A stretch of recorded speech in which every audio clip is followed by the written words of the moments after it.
বিবেক, ওই তরমুজটা পেরে দাও, তরমুজটা আমি খাবো। ঠিক আছে, চলো আমরা তরমুজটা পারি। আমি মই নিয়ে আসি। এই তো মইটা এনে আমি এখানে রেখে দিলাম। এবার তুমি ওঠো, আমি নিচে থেকে কেস ধরি। লাঠি দিয়ে ফেলো, দেখে দেখে ফেলো। ওই তো আমি কেস ধরেছি। ও মা গো, পায়ে পড়েছে, মরে গেলাম গো। আহ,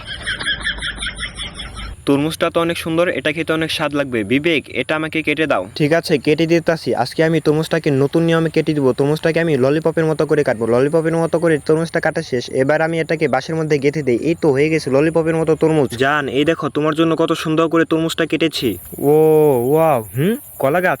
ওই কলা গাছের ভেতরটা আমি খাবো, ওটা আমাকে এনে দাও। এত কষ্ট করে কি লাভ? কেউ তো ভিডিওতে লাইকই দিবে না। আমার বন্ধুরা ভালো আছে, সবাই লাইক দিবে। ঠিক আছে, তোমরা লাইক দাও, আমি কলা গাছের ভেতরটা কেটে নিয়ে আসছি। 好吃啊！